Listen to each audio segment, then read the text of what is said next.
Have you ever had the unsettling feeling that you already understood something important about life and then somehow lost it? Not forgot it, but slipped away from it. Maybe after a powerful realization, a period of clarity, or what people often call an awakening, things slowly returned to normal. Old habits resurfaced. The same emotional reactions came back. And one day you noticed a quiet question forming in the background. How did I end up here again? That moment isn't confusion, it's recognition. A subtle signal that something in your understanding of reality doesn't fully add up. Most people assume this happens because growth is fragile or because discipline fades. But there's a deeper explanation rooted in quantum consciousness and how perception interacts with a hidden reality beneath everyday experience.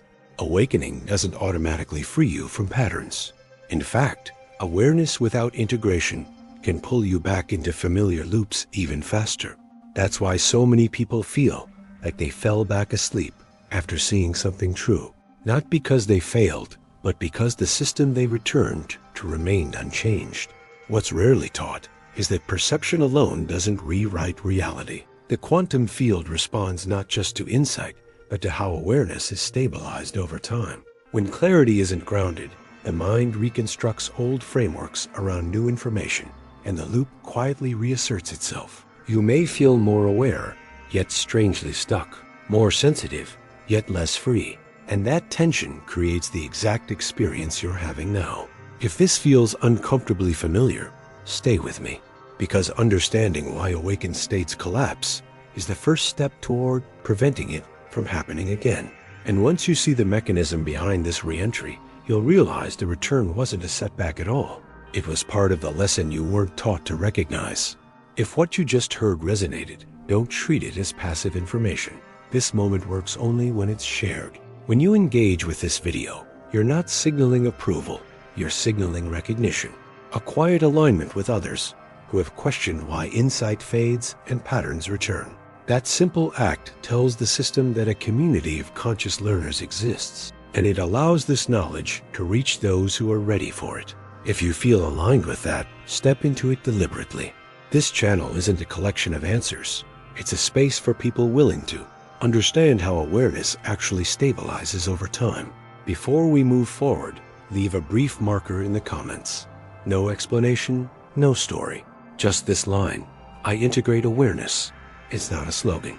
It's a signal to others walking the same path. Now that the intention is set, we move beyond reflection and into evidence. Because this pattern isn't philosophical speculation. It's grounded in experiments that reshaped how science understands observation, stability, and the mechanics of re-entry. Let's examine what was discovered and why it explains far more than most people realize. When physicist John Archibald Wheeler introduced the delayed choice experiment in 1978 at Princeton University, he wasn't trying to be provocative. He was trying to resolve a technical question about light.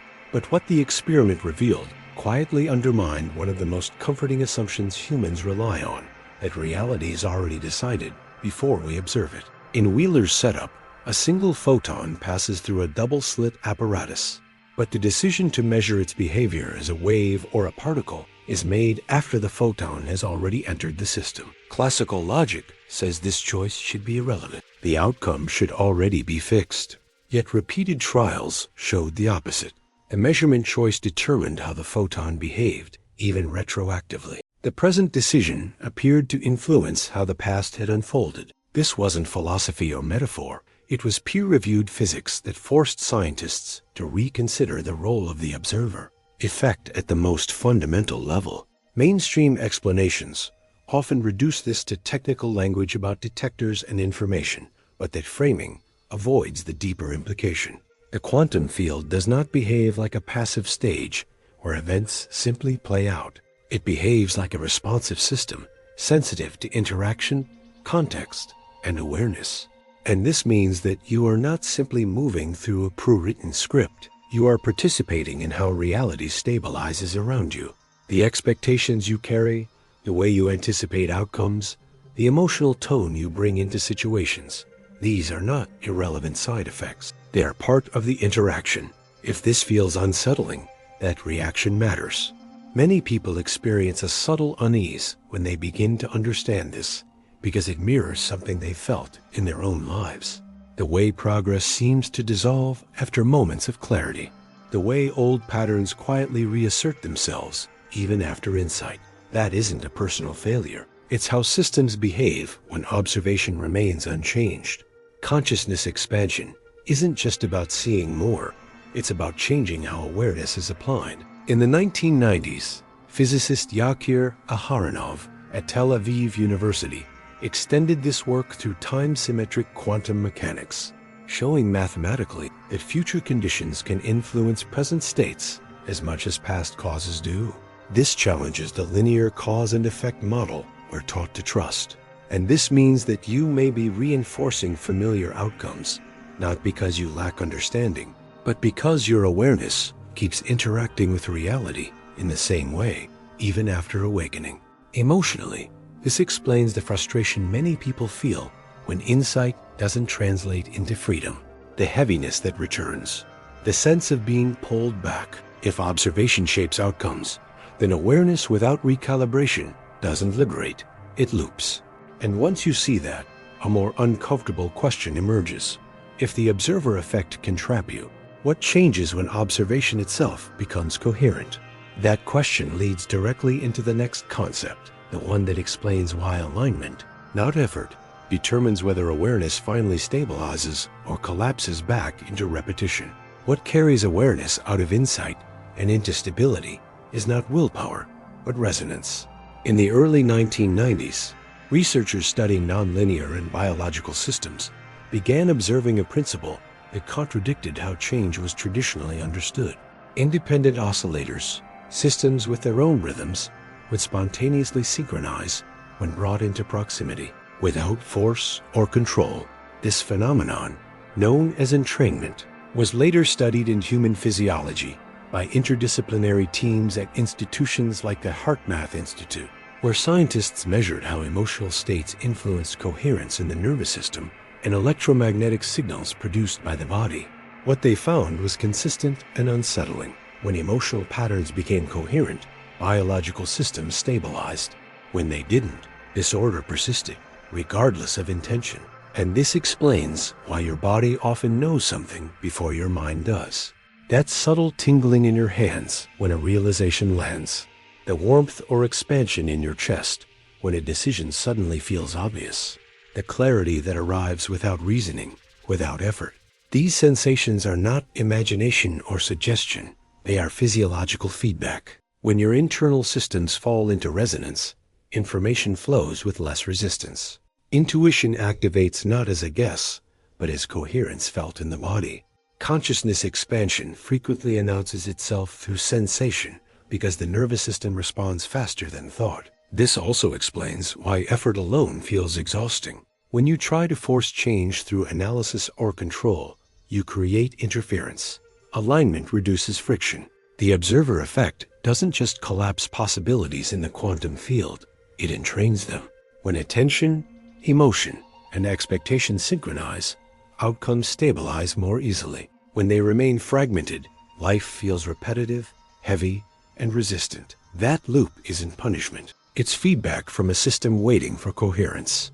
This is where education becomes personal. Because if resonance shapes outcomes, then ignoring your physical signals carries a cost. You've felt it. The times your body signaled clarity and you overrode it with logic.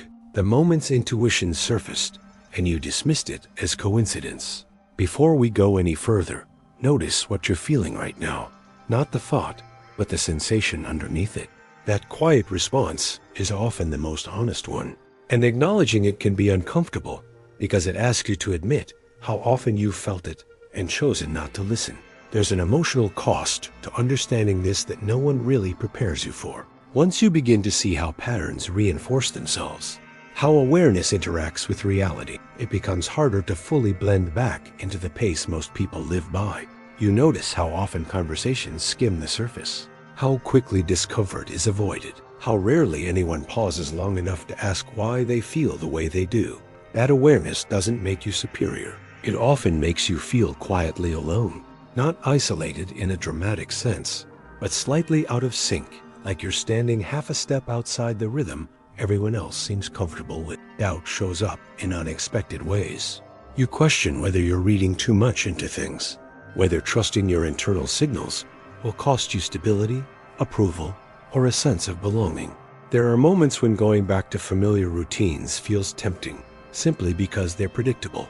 Fear lives there too. Fear of being wrong, fear of misinterpreting what you feel, fear of carrying insight without a clear map of what to do next. This kind of understanding doesn't always feel empowering. Sometimes it feels heavy. Sometimes it asks you to be more honest than you planned to be. I've felt that weight myself, the tension between wanting clarity and wanting comfort. The realization that seeing more doesn't automatically make life easier. It makes it more real. This isn't about becoming enlightened or elevated. It's about being human while refusing to ignore what you perceive. The ego doesn't collapse all at once. It softens in small, quiet moments when you recognize that growth isn't about becoming someone else, but about releasing the versions of yourself that were built to survive repetition.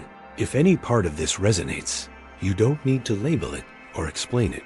Just acknowledge it. That recognition is enough. Stay with this space if it feels right, not out of obligation, but because something here mirrors what you've been carrying. What comes next isn't about effort or struggle. It's about understanding how this awareness can finally become steady instead of fleeting. What you've spent years interpreting as a flaw was never a weakness in you. It was a mismatch between your perception and the environment that shaped it. That sense of being different, of noticing patterns others overlook, of feeling out of place in routines that seem to satisfy everyone else, was never evidence that something was wrong. It was evidence that your awareness was operating at a wider resolution. When we trace this journey back through the science, the observer effect, time-symmetric experiments, coherence, resonance, a single insight keeps resurfacing. Reality is not a static structure you move through, and consciousness is not a passive byproduct. It is an active participant in how experience stabilizes. This reframes the moments you've struggled to explain. The exhaustion that came from trying harder instead of seeing differently. The brief clarity that arrived when you stopped forcing answers. The physical cues your body offered long before your mind caught up. Those weren't interruptions or distractions. They were feedback, signals that your perception was interacting with the quantum field in ways most people are never taught to recognize. Society rewards repetition because repetition is predictable. But systems respond to coherence, and people who sense that early often mislabel it as sensitivity, indecision, or doubt, when it is actually expanded perception navigating an environment that doesn't know how to support it. Here is the master key that ties everything together. Transformation does not come from adding more insight, techniques, or effort. It comes from removing interference. When attention softens, when expectation loosens, when observation becomes spacious instead of controlling, reality reorganizes itself with less resistance. This isn't spiritual language. It's the same principle demonstrated in the experiments we explored. Outcomes change based on how awareness engages them. Your perception doesn't need to be louder. It needs to be cleaner. But there is one implication that deserves to be held carefully, not solved quickly. If perception can expand, it can also be trained. Not programmed by external systems, but refined from within. And that raises a question most people avoid because of what it demands next. If you are no longer trapped by unconscious loops, what responsibility comes with seeing them clearly? That question doesn't ask for belief. It asks for participation. And once it takes root, it quietly reshapes how you move through every moment that follows. Before you move on, anchor what just happened. In the comments, write this single sentence. I choose integration over repetition. Don't explain it. Don't contextualize it. That phrase is not for performance. It's a marker, a quiet signal that tells others who feel the same pull that awareness is no longer just an idea for you, but something you're willing to embody. If this way of seeing resonates, don't keep it at arm's length. This channel isn't designed for passive learning or surface-level curiosity. It exists for people who are ready to move beyond temporary insight and into sustained clarity. Becoming part of this space means aligning with a group that values understanding over comfort, responsibility over shortcuts, and perception over habit. It's not about following a creator. It's about standing with others who refuse to let awareness fade back into routine. And don't stop here. What you've just recognized is only the beginning. The next step challenges one of the most deeply ingrained reflexes humans rely on when they want change. And it explains why effort alone keeps failing. Stop praying. Start collapsing. How to force the quantum field to align. Your consciousness brought you here. What happens now is your choice.